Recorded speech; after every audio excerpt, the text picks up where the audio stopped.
Welcome to The Bo Show, the home of faith, family, and freedom. Thanks for watching.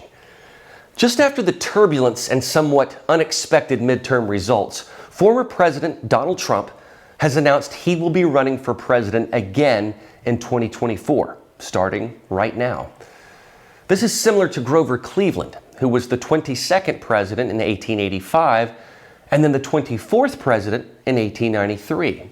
It has been done before, except Cleveland was a Democrat and Trump is a Republican.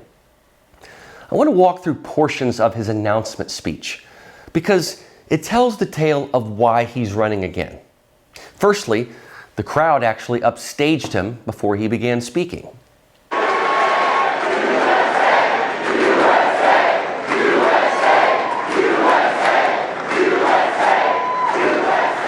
He opened by talking about those who created the MAGA movement. You and all of those watching are the heart and soul of this incredible movement and the greatest country in the history of the world. It's very simple. I think what is notable is that he talks about America as the greatest country in the history of the world. Not many people say that anymore, especially Democrats. They feel like it's arrogant to say that. But in all honesty, look at what America has accomplished and done for the world. No one should be ashamed to be an American. There's no need to Europeanize or change us into something else.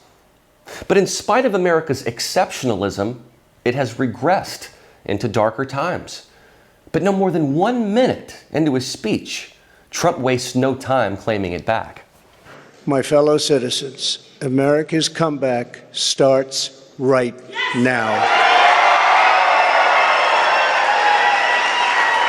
Trump went on to talk about how America was when he was president. He touted the strong U.S. economy, fixing bad trade deals, millions being lifted out of poverty, the equal opportunity and distribution of success for minorities. And he also talked about our energy situation.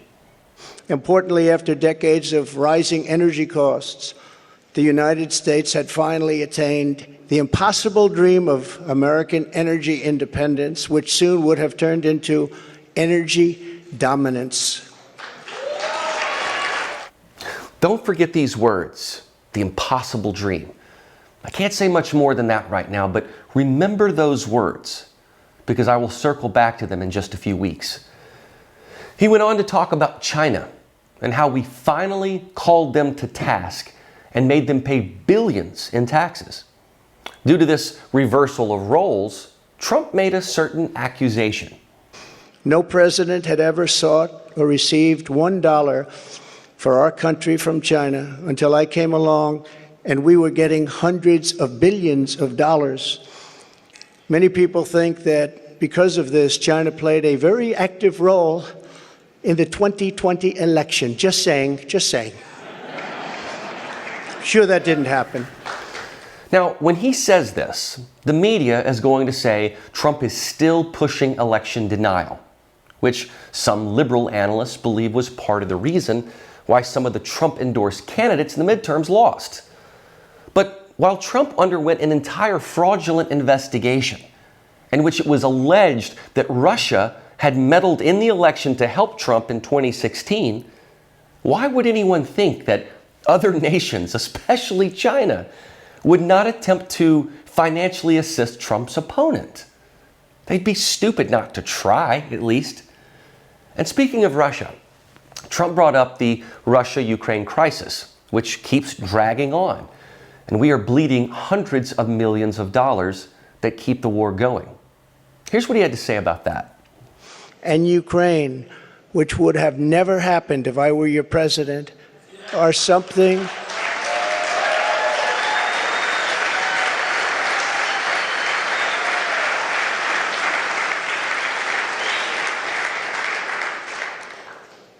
and even the Democrats admit that.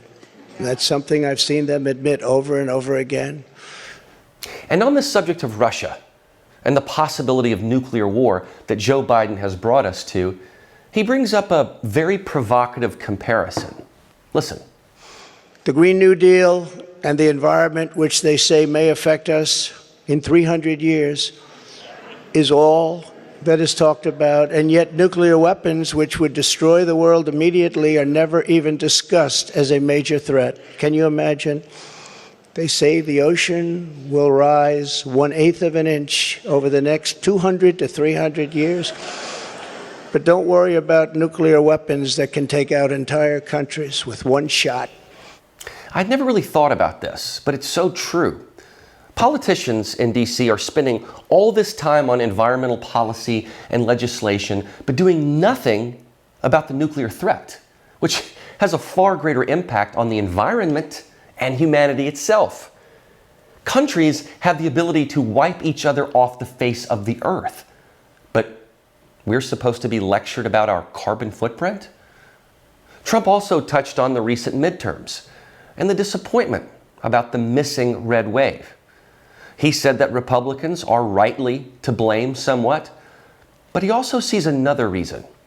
Much criticism is being placed on the fact that the Republican Party should have done better, and frankly, much of this blame is correct. But the citizens of our country have not yet realized the full extent and gravity of the pain our nation is going through, and the total effect of the suffering is just starting to take hold.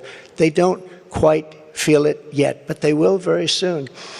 I have no doubt that by 2024, it will sadly be much worse, and they will see much more clearly what happened and what is happening to our country, and the voting will be much different. 2024. So in his estimation, because some Americans have not felt the full brunt of the Biden effect and his policies, they did not hold him and his party accountable yet.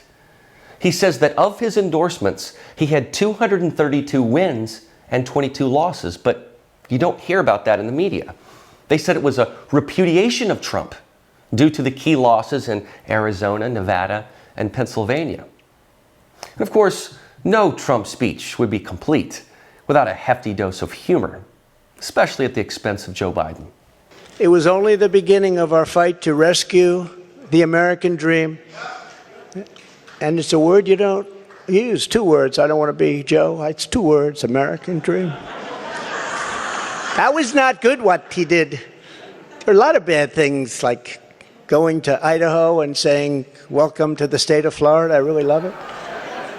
And then after the humor came the real meat and potatoes. In order to make America great and glorious again, I am tonight announcing my candidacy for President of the United States.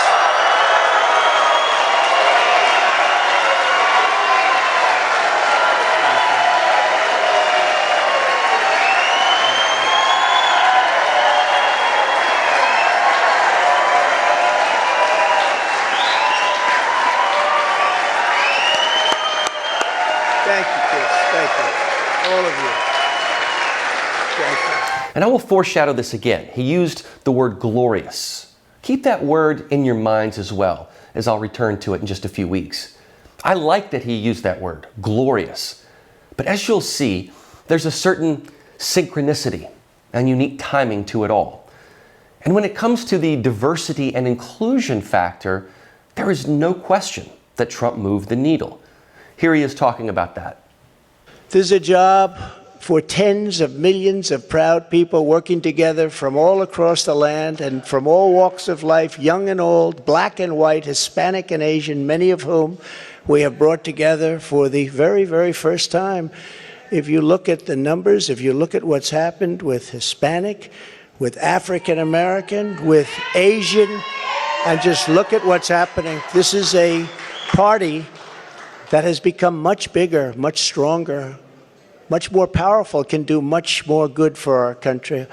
And for those who think that it's just Trump's big ego that is causing him to run again, he has a different tone and message. Listen. This will not be my campaign. This will be our campaign all together. He also strikes a different tone with respect to unity, of bringing people together, even if they disagree on partisan issues. Because the only force strong enough to defeat the massive corruption we are up against is you, the American people. It's true. The American people, the greatest people on earth, we love them all. And we love both sides. We're going to bring people together. We're going to unify people. And it was happening in the previous administration, previous to the previous. And what was bringing them together was success. Prior to COVID coming in, the people were calling me, you wouldn't believe it. People that were so far left, I figured they'd never speak to me and I would never speak to them. But our success was so incredible, like never before. And then COVID started coming in from China. We call it the China virus. Some people call it other things. But it was devastating, and we built it back and did an incredible job. But when people say Republicans or Democrats or liberals or conservatives, I say we can all get together. And we were doing that. That was happening just prior, because the success was greater than this country has ever had. We were leapfrogging China and leapfrogging everybody else, and everybody wanted a piece of it. Now you have to notice the stark contrast with Joe Biden's red-tinged speech from Philadelphia just a few weeks ago. It was an angry tirade. And he blamed not just Trump, calling him a threat to democracy, but his entire supporters, which would be upwards of 70 to 80 million people. And those are just the ones who voted for him. Biden demonized them. He marked them with a scarlet T. So this is a different tone from the former president. He also brings a certain level of optimism with him. While acknowledging that Biden has turned this country south, he talks about how we can turn it around. Our victory will be built upon big ideas, bold ambitions, and daring dreams for America's future. We need daring dreams. It is not enough merely to complain or oppose. We don't want to be critics. We don't want to be complainers. I never wanted to be a critic. I never respected critics. They tell people what's wrong, but they can't do it themselves. We will win because we will fight with every measure of our strength and with every ounce of our energy to lift up the working men and working women of America and to restore the fabric of this nation. He brings up tones of Teddy Roosevelt, who famously said, "It is not the critic who counts, but rather the doer of the deeds, who gets in the arena." And he uses more language that beckons other courageous songs. He says we will fight with every ounce of our courage and energy. And once again, I really hate to tease something, but it is serendipitous how this speech rings certain bells and brings a certain level of artistry to it. He talks about 3 elements that can restore America to its proper glory. Our approach is the opposite, one based on freedom, values, individual responsibility, and just plain common sense. It's common sense. That's how I open my show every day. Faith, family, freedom. In this speech, he also touches on specific areas of policy differences, especially regarding inflation and international currency. We will immediately tackle inflation and bring down to a level that it was. We were at 0, but actually the best number is 1%. Do you know that? You don't want it really 0. But we were at 0. We actually got it to exactly 1%, the perfect number. One thing every economist agrees, don't have it 0, have it like at 1%.